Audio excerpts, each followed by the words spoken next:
इतिहास का सबसे महत्वपूर्ण पल, पहला पल। रचना के पहले पल में, पहले सेकंड में स्पेस और काल, मैटर और एनर्जी, हर चीज ने पूरी तरह से गति पकड़ ली। तभी जन्म हुआ स्पेस और समय का। इसी ने उत्पन्न किया ब्रह्मांड को। उस पहले सेकंड में ही इतना कुछ और हो गया कि भविष्य में ब्रह्मांड के शायद पूरे इतिहास में भी नहीं होगा, चाहे इसकी उम्र कितनी ही क्यों ना हो। यही उथल पुथल भरा पहला सेकंड परिभाषित करेगा हर चीज को, आपको भी। तो उस पहले सेकंड को समझना ही ब्रह्मांड को समझने की कुंजी है।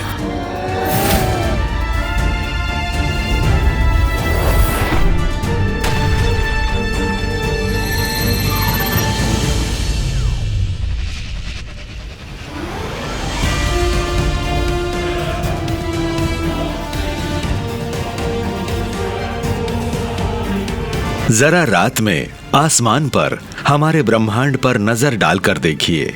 ये चमत्कार हमें हैरान और रोमांचित कर देता है। और जरा अपने आसपास की दुनिया पर भी नजर डालिए, जहां जीवन पनप रहा है, जिसमें प्राकृतिक चमत्कार है, और हैं वो लोग जिन्हें हम प्यार करते हैं। ये सब हम जो कुछ भी देखते हैं वो सभी एक चमत्कारी पल से मिला है, बिग बैंग।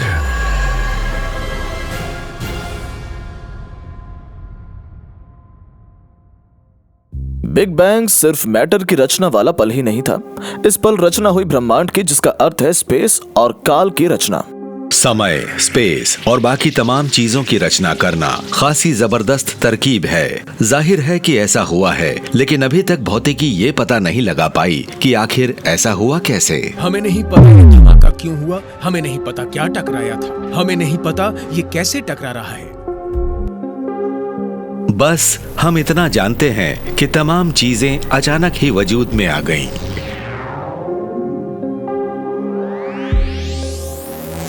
ये शुरुआत है पहले सेकंड की, जब समय खुद ही 0 पर सेट था। ये वो पल है जब हमें दिखाई देने वाली हर चीज, 100 अरब गैलेक्सी जिनमें से हर एक में 100 अरब तारे हैं, ये सारा मैटर एक ऐसे क्षेत्र में दबकर समाया हुआ था जो बहुत ही छोटा था। अपने इस पहले सेकंड में ही ब्रह्मांड इतना ज्यादा विकसित हो गया कि उसके बाद के 13 अरब 80 करोड़ साल में भी नहीं हो पाया।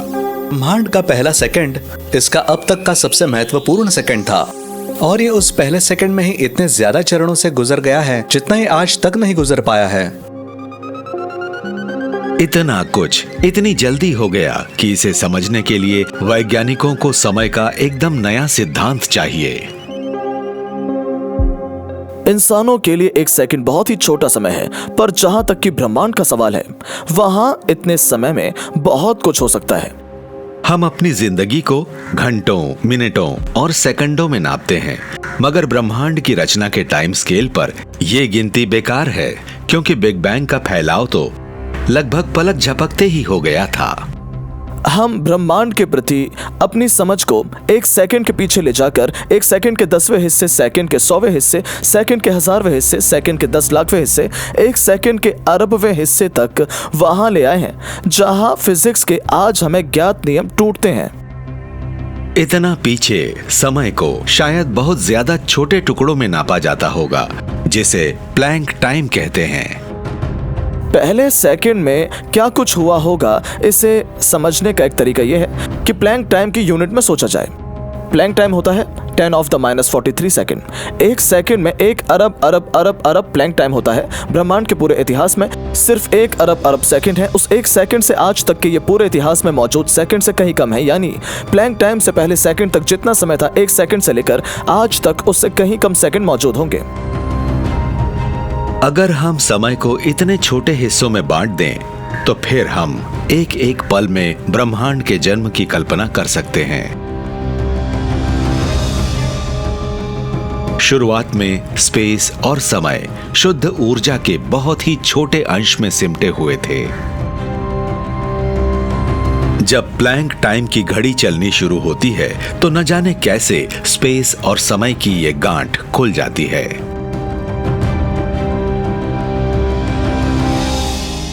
बिग बैंग स्पेस में हुआ एक धमाका नहीं था, दरअसल ये तो स्पेस का एक धमाका था। जब हमारी कॉस्मिक घड़ी की सुइयां पहले प्लैंक टाइम तक पहुंची तो पूरा स्पेस फैल गया। ब्रह्मांड हर कहीं एक साथ उत्पन्न हो गया। कमाल की बात यह है कि ये हमारे इतना करीब हुआ जैसे हमारी नाक का ये छोर, लेकिन ये दूरी थी 5 अरब प्रकाश वर्ष। स्पेस का हर हिस्सा इस बिग बैंग में शामिल था। तो ये कोई गेंद जैसी चीज नहीं थी जिसके आप बाहर खड़े हो सके। आप चाहे कहीं भी हो, आप होंगे बिग बैंग के अंदर ही। कुछ वैज्ञानिकों को लगता है कि रचना के इस पहले पल में ब्रह्मांड में हर चीज पर एक ताकत, एक जबरदस्त ताकत का नियंत्रण था। हम सोचते हैं कि मूल ब्रह्मांड एकदम परफेक्ट अवस्था में था, एक ऐसी एकजुट ताकत जो बिग बैंग की शुरुआत के समय मौजूद थी। जब पहला प्लैंक टाइम गुजर गया तो किसी चीज की वजह से ये जबरदस्त ताकत बढ़ गई।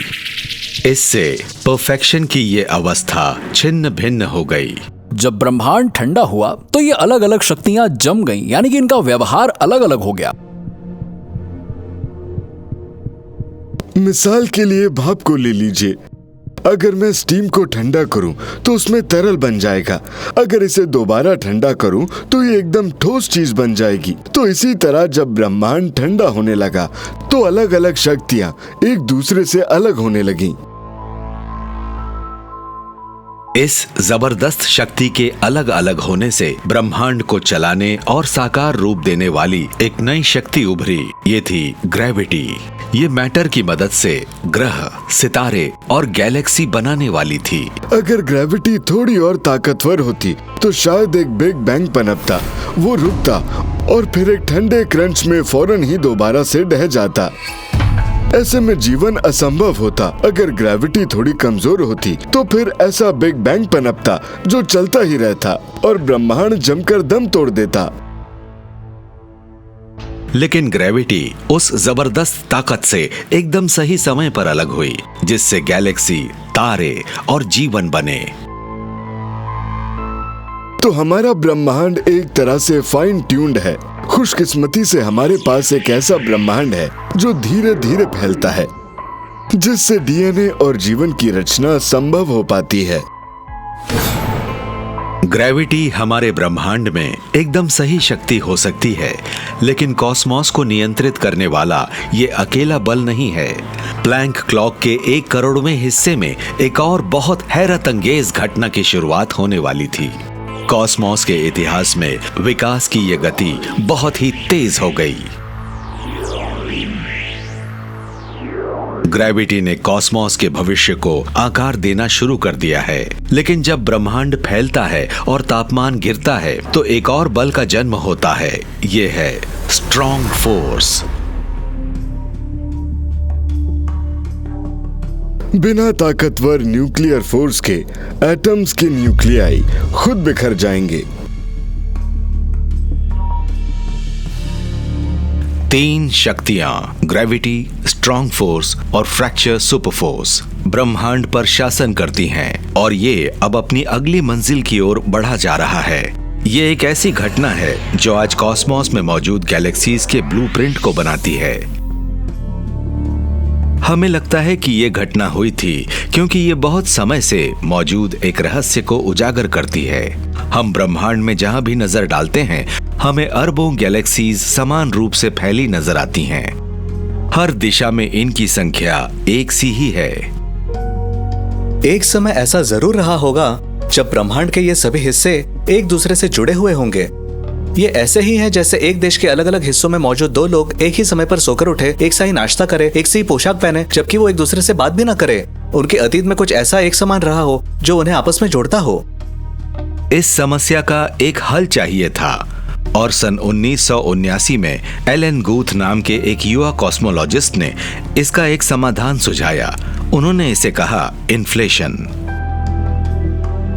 ये बहुत रोमांचक है। मुझे अचानक लगा कि ये ब्रह्मांड के एक बहुत ही महत्वपूर्ण रहस्य की कुंजी हो सकती है, लेकिन साथ ही मैं बहुत नर्वस भी था क्योंकि ये मामला एकदम नया था और मुझे पक्का पता नहीं था कि मेरी बात सही है या गलत। गूथ का कहना था कि नवजात ब्रह्मांड को जबरदस्त बढ़ोतरी के दौर से गुजरना पड़ा था। कॉस्मिक इन्फ्लेशन ब्रह्मांड के बेहद शुरुआती इतिहास में खास पल था जब इसके विस्तार की रफ्तार अचानक बढ़ गई। ये समय के सबसे छोटे पलों के लिए बहुत बड़ा हो गया। बिग बैंग के सिर्फ 1 करोड़ प्लैंक टाइम के बाद स्पेस का एक बहुत छोटा सा हिस्सा तेजी से फैलने लगा। ये रफ्तार पहले के मुकाबले कहीं ज्यादा तेज थी। ये इन्फ्लेशन इतना तीव्र था कि इसने अफरा तफरी को एक क्रम दिया और हमारे ब्रह्मांड के हिस्सों को स्पेस में समान रूप से फैला दिया और ब्रह्मांड में उनकी स्थिति को स्थायी बना दिया। जब ब्रह्मांड उन शुरुआती पलों में ठंडा हुआ तो इसका वॉल्यूम 10 to the 90th के फैक्टर से बढ़ा, और वो भी 1 सेकंड के 10 लाखवें अरबवें हिस्से में। ये ऐसे ही है जैसे रेत के एक कण का आकार बढ़कर सूर्य से भी बड़ा हो जाए और बढ़ने की रफ्तार रोशनी की गति से भी तेज हो।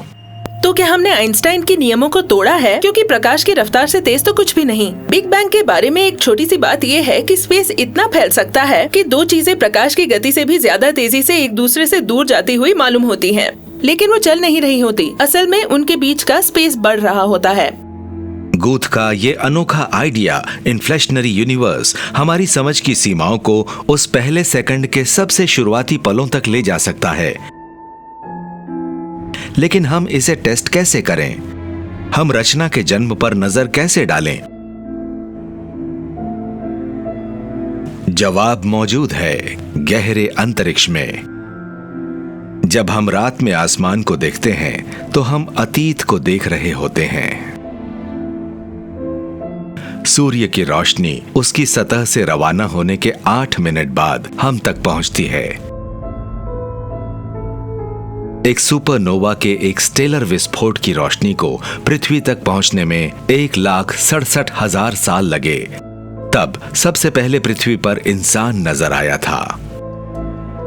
और जब हम और ज्यादा दूर दराज चीजों पर नजर डालते हैं तो समय का ये पहिया और पीछे की तरफ घूम जाता है। जब आप दूरी पर मौजूद गैलेक्सीज को देखते हैं जो 10, 12, 13 अरब प्रकाश वर्ष दूर है, तो वो हमें उस रूप में नजर आती है जब वो बनी ही थी। ये तो यूं है जैसे हमारे पास एक टाइम मशीन हो और हम ब्रह्मांड को तब देख रहे हो जब इसकी उम्र बहुत छोटी थी। हबल अल्ट्रा डीप फील्ड शुरुआती गैलेक्सी से भरा है। तारों का जन्म हुआ ही है।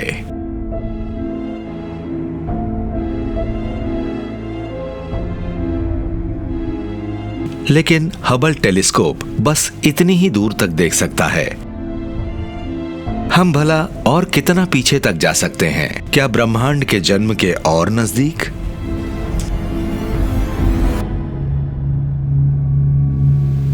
टीवी स्टैटिक में इसका एक सुराग छिपा है। स्क्रीन पर नजर आ रही इस झिलमिलाहट का 1% हिस्सा बिग बैंग की लाइट से आ रहा है। सन 1964 में एस्ट्रोनॉमर्स वॉर्नो पेंजियास और रॉबर्ट विल्सन अंतरिक्ष से आने वाले रेडियो सिग्नलों को सुन रहे थे, लेकिन हर दिशा में उन्हें पृष्ठभूमि में एक हमिंग सुनाई दे रही थी। इन दोनों को लगा कि रिसीवर पर से कबूतरों की बीटें हटा देने से यह हमिंग बंद हो जाएगी, लेकिन ऐसा हुआ नहीं।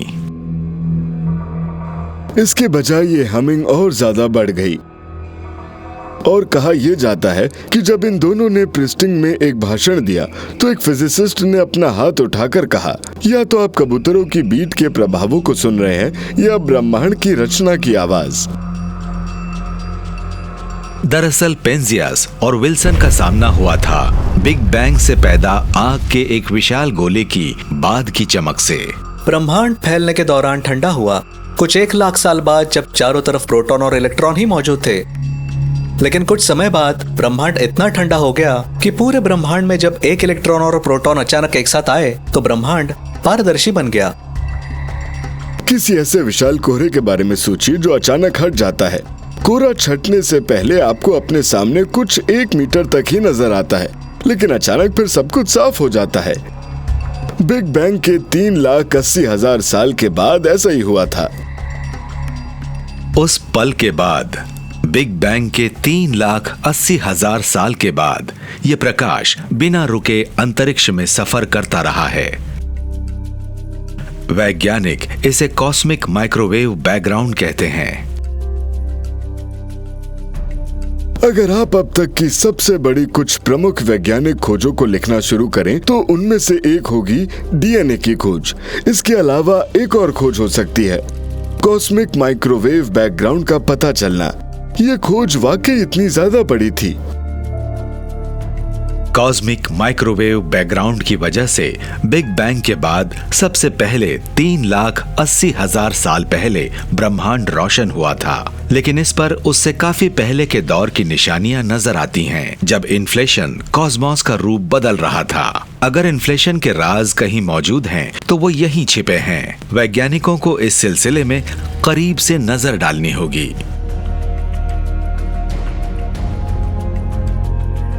मई सन 2009 यूरोपियन स्पेस एजेंसी ने प्लैंक सैटेलाइट को लॉन्च किया। यह सूर्य का चक्कर लगाता है और नजर आने वाले पूरे ब्रह्मांड के तापमान की स्कैनिंग करता है। यह इतना संवेदनशील है कि कॉस्मिक माइक्रोवेव बैकग्राउंड के 1 डिग्री के 10 लाखवें हिस्से तक के तापमान को नाप सकता है। इस नक्शे में नजर आने वाले नीले धब्बे ठंडे जगह हैं। ये विकसित होते होते विशाल खाली जगह बन जाएंगी। नक्शे में नजर आ रहे लाल धब्बे गर्म जगह है और इनमें गैलेक्सीज के समूह बनेंगे। ये नक्शा इस बात का ब्लूप्रिंट है कि भविष्य में हमारा ब्रह्मांड किस तरह बनेगा और विकसित होगा। इस नक्शे पर नजर डालकर हम अतीत पर भी नजर डालते हैं और ब्रह्मांड की रचना की झलक भी पा सकते हैं। प्लैंक द्वारा नापे गए सूक्ष्म अंतर उन गैलेक्सीज को बनाते रहते हैं जिनसे हमारा ब्रह्मांड भरा है, और इन्फ्लेशन इनको सटीक ढंग से समझाता है। लेकिन वैज्ञानिकों को एक पुख्ता सबूत चाहिए, बिल्कुल साइंस फिक्शन जैसी कोई चीज, और ये हैं ग्रेविटेशनल वेव्स। एक टेस्ट ये है कि हम उन ग्रेविटी तरंगों को शायद देख सकें जो इन्फ्लेशन के आखिरी दौर में उत्पन्न हुई थी।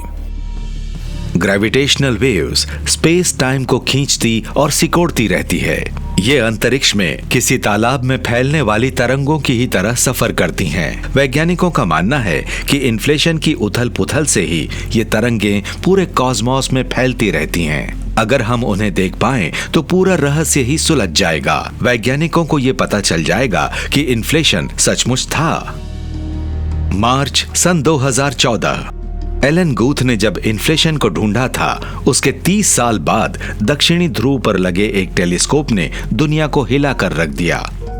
आज वैज्ञानिकों ने घोषणा की है कि हमारे ब्रह्मांड के सबसे शुरुआती पलों में बिग बैंग के बाद जो कुछ हो रहा था उसे खोज लिया गया है। ये मेरे करियर का सबसे रोमांचक वैज्ञानिक परिणाम है। इन्फ्लेशन एक बेहद उथल पुथल भरी प्रक्रिया थी। ब्रह्मांड के सभी अलग अलग हिस्से फैल रहे थे। बेशक उनकी रफ्तार अलग थी, लेकिन ये रफ्तार प्रकाश की गति से तेज थी, और फैलाव के इस दर में मौजूद अंतर से ग्रेविटेशनल तरंगें पैदा हुई, और इन ग्रेविटेशनल तरंगों ने आसमान में खास पहचान पैदा की, जिसे अब हम देख चुके हैं। मुझे खुशी है कि यह सब मेरे जीवन काल में हुआ है। इन्फ्लेशन के लिए ये आंकड़े एकदम सही हैं। हमें यह पता चल रहा है कि इन्फ्लेशन के सबसे सरल मॉडल भी हमारे अवलोकनों से बेहद खूबसूरत ढंग से मेल खा रहे हैं, और ये मेरे ख्याल से इस बात के ठोस सबूत मुहैया कराती है कि इन्फ्लेशन वाकई हुआ था। इन्फ्लेशन बताता है कि गैलेक्सी क्यों इतने समान रूप से पूरे कॉस्मॉस में फैली हुई है। 1 सेकंड के सबसे छोटे हिस्से में यह स्पेस के एक छोटे और समान अंश को नजर आने वाले पूरे ब्रह्मांड में परिवर्तित कर देता है, और इसके नतीजे हैरान करने वाले हैं। शायद इन्फ्लेशन की वजह से सिर्फ नजर आने वाला ब्रह्मांड ही विकसित नहीं हुआ था। कुछ वैज्ञानिकों का अब मानना है कि स्पेस के जो हिस्से इतनी दूर हैं कि जिनकी रोशनी हम तक कभी पहुंचेगी ही नहीं, वहां भी इन्फ्लेशन हुआ था और अब भी चल रहा है। इन्फ्लेशन की खास बात यह है कि ये एक बार शुरू हो जाए तो इसे रोकना मुश्किल होता है। इन्फ्लेशन हर जगह कभी नहीं रुकता, ये कहीं कहीं रुकता है, और ये जहां भी रुकता है वहां एक ब्रह्मांड की रचना कर देता है। इन्फ्लेशन तो जैसे हमेशा ही दूसरे ब्रह्मांडों की भी रचना करता ही रहता है। इन्फ्लेशन ना सिर्फ हमारे बिग बैंग को पैदा करता है, बल्कि और भी कई सारे बिग बैंग बनाता है, जिससे ब्रह्मांड का एक बहुत बड़ा सा समुदाय बनता है, एक मल्टीवर्स। हमारा ब्रह्मांड एक मल्टीवर्स में ब्रह्मांडों के एक असीम संग्रह में से एक हो सकता है, हमारी कल्पना से भी कहीं ज्यादा बड़ा। और कुछ वैज्ञानिकों का कहना है कि न केवल अंतरिक्ष में अनेकों ब्रह्मांड मौजूद हैं, बल्कि उनके मुताबिक हर संभव ब्रह्मांड को मौजूद होना चाहिए। हो सकता है हमसे मिलते जुलते लोग, हमसे मिलता जुलता जीवन, हमसे मिलती जुलती दुनियाओं में गुजार रहे हों। ये नतीजा हैरान कर देने वाला हो सकता है। अब जबकि हमारे पास इन्फ्लेशन से जुड़ा इतना दमदार सबूत है, तो वक्त है कि हम मल्टीवर्स जैसे आइडिया को गंभीरता से लें। ये ब्रह्मांड 1 सेकंड के 1 खरबवें के 1 खरब के 1 खरबवें हिस्से जितना पुराना है। इसका तापमान है 1000 खरब डिग्री। ये नवजात ब्रह्मांड प्रकाश की गति से भी कहीं तेजी से इन्फ्लेट करता है। ये ऊर्जा की विशाल मात्रा स्पेस में झोंक देता है, लेकिन कॉस्मोस का आकार अब भी एक बेसबॉल के बराबर ही है। इन्फ्लेशन के मुताबिक बहुत थोड़े वक्त के लिए खाली स्पेस ऊर्जा से भर जाता है, और पता चलता है कि ब्रह्मांड स्पेस में ऊर्जा को झोंका जाता है ताकि हम जो कुछ देखते हैं वो बन सके। तो कुछ नहीं से बहुत कुछ बन जाता है, और इस दौरान फिजिक्स के नियम भी नहीं टूटते। यह तो लगभग एक जादू है, लेकिन अहमियत इसी की है, लगभग फिजिक्स के नियम इसकी इजाजत देते हैं। इन्फ्लेशन के खत्म होने पर अब तक की सबसे जबरदस्त चमक कॉस्मोस को रेडिएशन से भर देती है। ब्रह्मांड अपने पहले सेकंड के दौरान बहुत ज्यादा गर्म और सघन था। आप उसे ऊर्जा का एक गोला कह सकते हैं। आप ऐसी जगह खड़े नहीं होना चाहेंगे, आप फौरन भाप बनकर उड़ जाएंगे। इस वक्त सब कुछ प्रकाश की गति से चल रहा होता है। रेडिएशन से भरा ये ब्रह्मांड हमारे आज के ब्रह्मांड जैसा नहीं था। इसमें काफी मटेरियल भरा हुआ था। क्योंकि ये इतना गर्म था, इसलिए एटम नहीं थे, मैटर नहीं था। ब्रह्मांड में तो बस रेडिएशन ही रेडिएशन भरा पड़ा था। ब्रह्मांड के शुरुआती दौर में विशुद्ध ऊर्जा का बोलबाला था, तो फिर यह मैटर वाले ब्रह्मांड के रूप में कैसे बदल गया? इस सवाल के जवाब के लिए हमें आइंस्टाइन और एक मशहूर इक्वेशन E=mc² की ओर मुड़ना होगा। आइंस्टाइन से पहले लोग कहा करते थे मैटर मैटर है, एनर्जी एनर्जी है, और ये दोनों कभी नहीं मिल सकते। लेकिन इसी दौरान आइंस्टाइन ने कहा ऐसा नहीं है, ये दोनों चीजें एक ही हैं। आइंस्टाइन समझ गए थे कि मैटर सिर्फ कंसंट्रेटेड ऊर्जा है, और इस चीज ने ब्रह्मांड की हमारी समझ को बदल कर रख दिया, और इसी के कारण हम जबरदस्त तबाही कर पाए।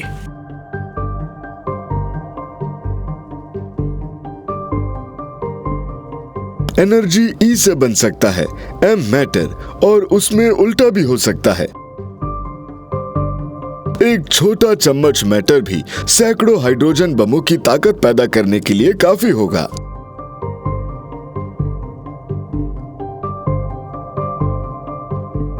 एटम बॉम्ब मैटर को ऊर्जा में बदल देते हैं, जबकि बिग बैंग में एनर्जी यानी ऊर्जा बदलकर बनने लगी मैटर। लेकिन ये मैटर उस दुनिया जैसा नहीं था जिसमें हम आज रहते हैं। तो ये आदिम मैटर दिखता कैसा था?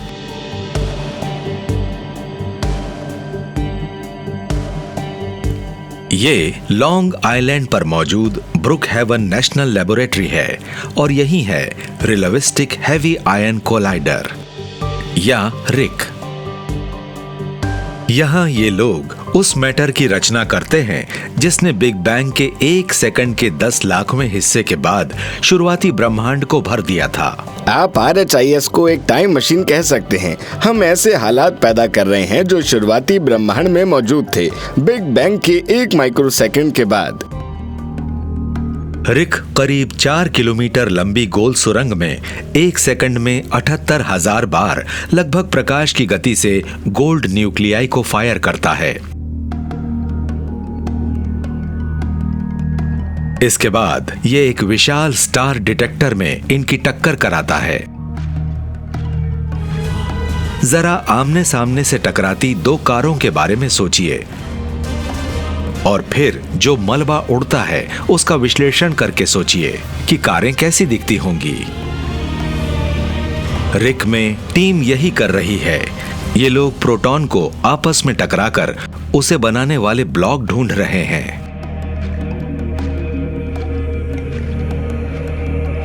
आप यहाँ जो भी टक्कर देख रहे हैं वो अलग अलग तरह की है। इनमें से कुछ टक्करों से ज्यादा ट्रैक बाहर आ रहे हैं। मुड़ी हुई लाइनें उन कणों को दिखाती हैं जो टक्करों से निकल रहे हैं। आप देख सकते हैं कि हर टक्कर से अलग अलग संख्या में कण निकलते हैं और ये बात इस बात पर निर्भर है कि टक्कर इतने जोर से हुई।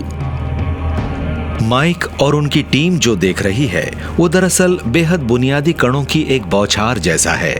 ये हैं क्वार्क्स। क्वार्क असल में प्रोटॉन और न्यूट्रॉन के अंदर मौजूद होते हैं, लेकिन ये क्वार्क को आजाद होने में कितनी ऊर्जा देते हैं? हम उम्मीद करते हैं कि प्रोटॉन और न्यूट्रॉन से आजाद होने के बाद ये क्वार्क एक दूसरे के साथ ज्यादा इंटरेक्ट नहीं करेंगे, सिर्फ हमारे डिटेक्टर में चले जाएंगे। लेकिन हमने एक ऐसा संपूर्ण तरल पाया जो पृथ्वी पर ना कभी पहले खोजा और ना नापा गया था। और एक खास बात यह है कि ये पानी से भी ज्यादा आसानी से बहता है और ये कमाल की बात थी। और रिक हमें दिखाता है कि बुनियादी कणों का ये परफेक्ट तरल बिग बैंग के बाद 1 सेकंड के 10 लाखवें हिस्से में उत्पन्न होता है, लेकिन ये ज्यादा समय तक चलता नहीं है। ब्रह्मांड फैलने के दौरान ठंडा होता है और स्ट्रॉन्ग फोर्स कहलाने वाली एक चीज अपनी मौजूदगी का एहसास कराती है। स्ट्रॉन्ग फोर्स की सबसे महत्वपूर्ण पहचान है आज नजर आने वाले प्रोटॉन और न्यूट्रॉन के अंदर क्वार्क का सिमटे होना। जब ब्रह्मांड का तापमान गिरकर 2 खरब डिग्री हो गया तो स्ट्रॉन्ग फोर्स ने क्वार्क को 3 के समूह में जोड़ दिया, जिससे प्रोटॉन और न्यूट्रॉन एटम का निर्माण करने वाली चीजें बन गईं। और तब ब्रह्मांड ने मौजूदा आकार लेना शुरू किया। लेकिन जब मैटर पूरे ब्रह्मांड में अपने वजूद में आ रहा था तब भी किसी चीज की कमी थी। लेकिन न जाने क्यों इस मैटर का मास नहीं था।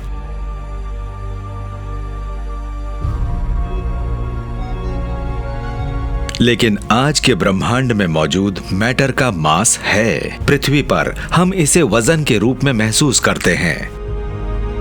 अंतरिक्ष में चीजें भारहीन लग सकती हैं, लेकिन फिर भी उनका मास होता है। अगर इस अंतरिक्ष यात्री का कोई मास नहीं होगा तो ये मुश्किल में पड़ जाएगा।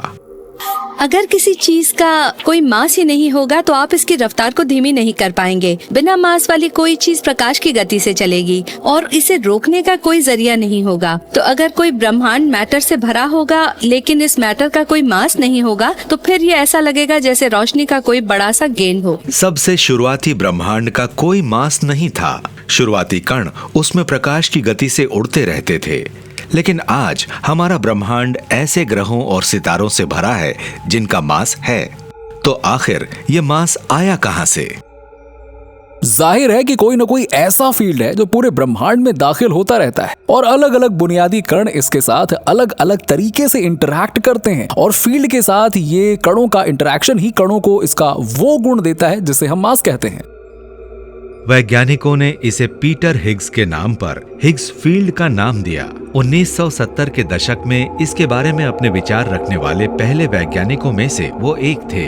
हिग्स फील्ड अदृश्य होता है। यह पूरे अंतरिक्ष में फैला होता है और इसके साथ एक बुनियादी कण होता है जिसे हिग्स बोसॉन कहते हैं। और जब सामान्य मैटर के कण फील्ड से होकर गुजरते हैं तो ये उनके साथ प्रतिक्रिया करता है। कोई चीज हिग्स फील्ड के साथ जितना ज्यादा इंटरैक्ट करती है उसका मास उतना ही बढ़ता जाता है। हिग्स फील्ड हिग्स बोसॉन के बिना मास होगा ही नहीं। हिग्स फील्ड एक शानदार आइडिया है, लेकिन क्या वाकई इसका वजूद है? इसे एक ही जगह खोजा जा सकता है, आज तक बनी सबसे बड़ी और सबसे उन्नत मशीन में। यह है सर्न में मौजूद लार्ज हैड्रन कोलाइडर, जो इन कैंडेला को उम्मीद है कि वो हिग्स बोसॉन को टकराकर ये साबित कर देंगे कि हिग्स फील्ड वाकई मौजूद है। तो जब अगला दरवाजा खुले तो मैं चाहूंगा कि कैमरामैन समेत सभी लोग आगे बढ़ें और सब लोग मेरे साथ आ जाएं। आ जाइए। हम जमीन में 90 मीटर यानी कि 300 फुट की गहराई पर हैं, यानी 25 मंजिल। सिर्फ केबलों के लेआउट को डिजाइन करने में ही कई सालों का समय लग गया। यहाँ इतनी लंबी तारें हैं कि मॉस्को तक पहुंच जाएं। अब हम डिटेक्टर की तरफ जा रहे हैं।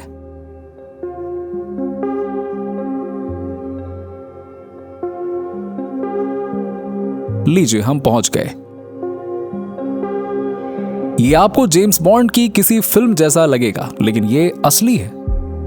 LHC प्रोटॉन की 2 बीम्स को करीब 27 किलोमीटर लंबी कंक्रीट की सुरंग में फायर करता है और ये बीम विज्ञान द्वारा आज तक पैदा की गई सबसे ऊंची ऊर्जा पर आपस में टकराती है।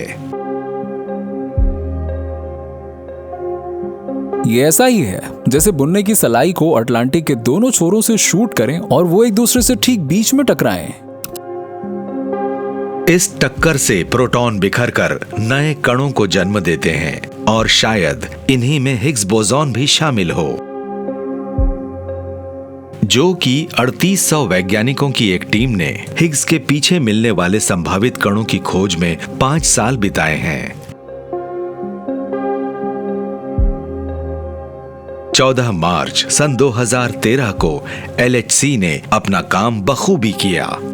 माहौल उत्तेजना से भरा था। 20 साल की उम्र के फिजिसिस्ट रात भर हॉल में सोए थे ताकि लेक्चर हॉल में एक बढ़िया सी सीट मिल सके। और 1970 के दशक में जिन फिजिसिस्ट ने इस आइडिया की खोज की थी और अब वो 80 साल के हो गए थे, उन्हें पूरी दुनिया से यहाँ लाया गया था और ये इसे गुप्त रखना बहुत जरूरी था। और ये एक ऐसा सेमिनार था जिसे आप अपनी जिंदगी में मिस नहीं करना चाहेंगे। शायद बात बन गई। हिग्स बोसॉन की खोज बिग बैंग को समझने की हमारी कोशिश के आखिरी पड़ाव में से एक है। ये एक बड़ा जज्बाती पल था और लोगों की आंखें भर आईं। पीटर हिग्स और दुनिया भर के वैज्ञानिकों की कोशिशों के कारण हम पहले सेकंड के महत्वपूर्ण पल को समझ पाए। अब हमारे पास किसी ब्रह्मांड को बनाने के लिए जरूरी तमाम चीजें हैं। अब से 1 साल बाद जब भी किताबें लिखी जाएंगी तो भी इंसानों को वो पल याद होगा जब हिग्स बोसॉन मिला था। हमारे आसपास मैटर भी था, इंसान भी थे, आसमान भी था, तमाम सितारे और ग्रह भी थे। नहीं था तो सिर्फ हिग्स बोसॉन, लेकिन अब हमें ये भी मिल गया है। हिग्स मैकेनिज्म, हिग्स फील्ड के बिना मास का निर्माण हो भी जाए तो उसमें एटम नहीं होते। एटम के बिना संरचना नहीं होती, हम नहीं होते। इसलिए इस कण को एक दूसरा नाम मिला है जिसे कहा जाता है गॉड पार्टिकल। इसके बिना हम मौजूद नहीं होंगे।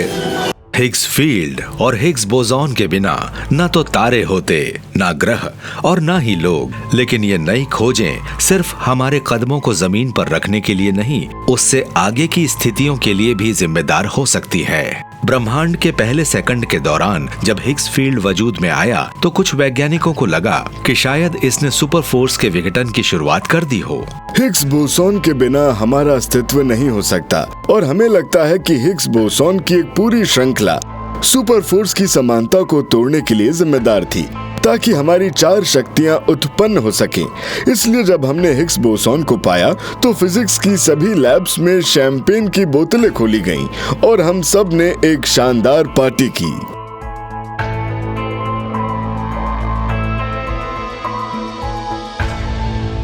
इसके बाद 2 अंतिम बल बन गए। कमजोर न्यूक्लियर फोर्स के बिना सितारे चमकेंगे नहीं। इलेक्ट्रोमैग्नेटिक फोर्स वो ताकत है जो लगभग हमारे हर कामकाज को नियंत्रित करती है, यहां तक कि हमारे शरीर की केमिस्ट्री को भी। अब कमजोर न्यूक्लियर फोर्स और इलेक्ट्रोमैग्नेटिक फोर्स ताकतवर न्यूक्लियर फोर्स और ग्रेविटी के साथ मिलकर हमारे इस ब्रह्मांड को आकार दे रहे हैं। इन 4 बलों के जरिए हमारे पास अब एक ऐसा ब्रह्मांड है जो हमारे घर की रचना कर सकता है। हमारे ब्रह्मांड को नियंत्रित करने वाले फिजिक्स के ये नियम इन बुनियादी बलों के केंद्र में है और ये बल ब्रह्मांड के विकास को संचालित करते हैं। जब तक हम इन 4 बलों से हाथ मिलाने का कोई रास्ता नहीं ढूंढ लेते, ये तस्वीर पूरी नहीं बनेगी और LHC ही एकमात्र ऐसा प्रयोग नहीं है जो इस काम को करने के संबंध में सुराग दे। साउथ पोल पर लगे बाइसेप 2 टेलीस्कोप को ऐसे तापमान मिले जो LHC से भी 1 करोड़ अरब गुना ज्यादा थे और हर चीज को आपस में एकजुट करने लायक गर्म थे। बाइसेप प्रयोग ने हमें इन्फ्लेशन के एनर्जी स्केल का एक माप दे दिया है और ये एनर्जी स्केल वाकई बहुत ऊंचा है। ये इतना ऊंचा है कि हम ये सोचने लगते हैं कि इन्फ्लेशन प्रकृति के तमाम बलों को एकजुट कर देगा। ये एक ऐसा एनर्जी स्केल है जिसके बारे में हम ये सोचते हैं कि अगर फिजिक्स, ग्रेविटी, स्ट्रॉन्ग फोर्स और वीक फोर्स के बुनियाद बल एक साथ जुड़ जाए तो एक बड़ा बल बन जाए। आज फिजिक्स के लिए नया सुनहरा दौर है। LHC में हिग्स की खोज और बाइसेप 2 में ग्रेविटेशनल वेव को ढूंढे जाने से वैज्ञानिकों को बुनियादी बलों को एकजुट करने और कॉस्मोलॉजी को गहराई से समझने में मदद मिल सकती है। सब कुछ इसी थ्योरी पर निर्भर है। इन ग्रेविटी तरंगों का पता लग जाने से इन्फ्लेशनरी थ्योरी के इतने अच्छे ढंग से काम करने से मुझे उम्मीद बन रही है कि एक ऐसी बुनियादी थ्योरी को ढूंढना मुमकिन हो सकता है जो प्रकृति के तमाम बलों को एकजुट कर दे, जो ये बताए कि बिग बैंग की शुरुआती पलों में क्या कुछ हुआ होगा और वो भी हमारे अपने जीवन काल में। हम अब ब्रह्मांड के पहले सेकंड के अंत के करीब पहुंच रहे हैं। कॉस्मोस इस वक्त रेडिएशन और मैटर की धूम है और यहाँ प्रकृति के 4 बुनियादी बलों का जन्म हो चुका है। लेकिन इससे पहले कि पहले सितारे को चमकने का मौका मिलता, एक रहस्यमय मैटर से इसके वजूद के लिए खतरा पैदा हो गया। ब्रह्मांड के इतिहास का पहला सेकंड और सबसे महत्वपूर्ण सेकंड लगभग खत्म हो चुका है। अब ब्रह्मांड का विस्तार 20 प्रकाश वर्ष जितना है और ये प्रकाश और मैटर की एक बड़ी सी गर्म गेंद है। लेकिन कॉस्मोस को हिलाकर रख देने वाला एक महायुद्ध शुरू हो चुका है। एटम का निर्माण करने वाले बुनियादी कण पूरे शुरुआती ब्रह्मांड को भर चुके हैं, लेकिन इन्हें एक युद्ध का सामना करना होगा। इस युद्ध का परिणाम ही हमारे भविष्य को तय करेगा। कारण ये कि मैटर का एक अनर्थकारी जुड़वां भी होता है। ये है एंटी मैटर और ये दोनों एक दूसरे के दुश्मन हैं। ये कई मायनों में एक दूसरे के विरोधी हैं और इसका मतलब ये है कि अगर आप मैटर का एक ढेर लें और उतना ही एंटी मैटर लें और उन्हें आपस में टकरा दें तो इनसे एनर्जी पैदा हो जाएगी। और आइंस्टाइन की इक्वेशन E = mc² के मुताबिक ये ऊर्जा काफी ज्यादा होती है। मैटर और एंटी मैटर एक साथ रह ही नहीं सकते। संपर्क होने पर ये एक दूसरे को खत्म कर देते हैं। ये कॉस्मिक हिंसा जारी रहती है क्योंकि आज नजर आने वाले मैटर से अरबों गुना ज्यादा मैटर और एंटी मैटर आपस में टकराने पर खत्म होते रहते हैं। ब्रह्मांड का भविष्य अधर में लटका है। आप ये समझने की कोशिश कीजिए कि ब्रह्मांड को यहाँ होना ही नहीं चाहिए। यहाँ होना चाहिए था आधा मैटर आधा एंटी मैटर और तब हमारा खात्मा हो जाता। हमें समझ नहीं आता कि हम क्यों मौजूद हैं। इस महायुद्ध के अंत में मैटर की जीत हुई, लेकिन बहुत मामूली अंतर से। ऐसा क्यों हुआ? सवाल ये है कि आज हम ब्रह्मांड को जिस रूप में देखते हैं उसमें इतने सारे पार्टिकल हैं और एंटी पार्टिकल क्यों हैं? हम आसमान में जो गैलेक्सी और तारे देखते हैं वो सब एंटी मैटर से नहीं बने, मैटर से बने हैं। न जाने कैसे शुरू से ही मैटर और एंटी मैटर के बीच का संतुलन हल्का सा असंतुलित था। एनर्जी के जरिए बनने वाले मैटर और एंटी मैटर के हर एक अरब कणों में मैटर का एक अतिरिक्त कण होता है, और 1 अरब में केवल एक कण का ये छोटा सा असंतुलन उन सब गैलेक्सीज और सितारों के निर्माण के लिए काफी है जो आज हमें ब्रह्मांड में नजर आते हैं। लेकिन क्या हालात इससे अलग भी हो सकते थे? अगर एंटी मैटर इस युद्ध में जीत जाता तो क्या होता? अगर मैटर के बजाय एंटी मैटर जीत जाता तो भी शायद ब्रह्मांड ऐसा ही दिखता। तब हम शायद एंटी मैटर से बनते और तब हम उसे मैटर कहते। एंटी लवर्स कारों में बैठे होते, एंटी कार एंटी मून को देख रही होती, तब भी एंटी लव होता और सब कुछ आज जैसा ही लगता। लेकिन मैटर एंटी मैटर से ज्यादा क्यों रहा? आखिर ब्रह्मांड असंतुलन से क्यों बना? लार्ज हेड्रन कोलाइडर में मौजूद प्रोफेसर टेरा शियर्स इस बारे में जानना चाहती है। हम ये जानने में दिलचस्पी रखते हैं कि मैटर और एंटी मैटर की मात्राएं कितनी अलग हैं और इन दोनों में कितना फर्क है। क्या वो इस सिलसिले में हमारी समझ से मेल खाती है? क्योंकि हम लोग इस बात को नहीं समझते। LHC के नतीजों से पता चलता है कि एंटी मैटर और मैटर के बीच का फर्क हमारी उम्मीद से कहीं कम है। ऐसा क्यों है? ये बताने के लिए वैज्ञानिकों को ये जानना होगा कि कौन सी बात तराजू के पलड़े को मैटर के पक्ष में झुका रही है। मुझे उम्मीद है कि भविष्य में किसी न किसी तरह हम यहाँ इस सिलसिले में एक माप बना लेंगे जिससे हमें कोई रास्ता नजर आए। हम ये देख पाए कि ब्रह्मांड में और क्या कुछ मौजूद है जिसके जरिए हम इसे समझ पाएंगे। हम अब भी कॉस्मोस के उस पहले सेकंड को पूरी तरह नहीं समझते हैं, लेकिन हम इस बारे में जो बहुत कुछ जान गए हैं वो हमारे वैज्ञानिकों के पक्के इरादों और प्रतिभा के बारे में बहुत कुछ बताता है। एक सभ्यता के तौर पर हम ब्रह्मांड में अपनी स्थिति के बारे में अपनी समझ का विस्तार कर रहे हैं, और ये बात बहुत महत्वपूर्ण है, इसलिए हम जो कुछ करते हैं उससे हमें बड़ा लगाव है। पहला सेकंड खत्म हो चुका है। ब्रह्मांड में आज जो हम कुछ देखते हैं उसके निर्माण करने वाले तत्व पहले ही पनप चुके हैं। पहले सेकंड से हम जो कुछ समझते हैं उससे हमें उसके बाद वाले समय में होने वाली घटनाओं के बारे में काफी कुछ पता चलता है। ब्रह्मांड के पहले सेकंड में कमाल की संभावना थी। ये एक ऐसा ब्रह्मांड था जिसमें एकदम बुनियादी बल और मैटर के शुरुआती घटक मौजूद थे। इनसे क्या मिलने वाला था? इनसे एक पूरा ब्रह्मांड मिलने वाला था। इनसे शेक्सपियर की कृतियां और 50 सेंट का संगीत मिलने वाला था।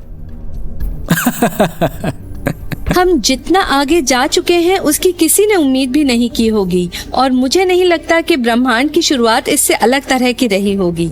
शायद इसमें 5 साल लगे या शायद इसमें 500 साल लगे, लेकिन मुझे वाकई यकीन है कि एक दिन हम मैथमेटिक्स के आधार पर समझ लेंगे कि हमारे ब्रह्मांड की शुरुआत कैसे हुई।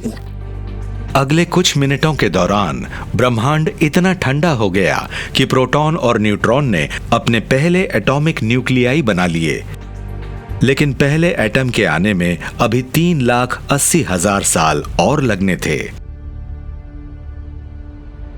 फिर लाखों करोड़ों साल के दौरान ये एटम आपस में जुड़े और इनसे पहले सितारे और मिल्की वे जैसी गैलेक्सी बनी। बिग बैंग के 9 अरब साल से भी ज्यादा बाद हमारे सूर्य और हमारे ग्रह पृथ्वी का जन्म हुआ। इनके भाग्य का फैसला बिग बैंग के पहले सेकंड में ही हो गया था।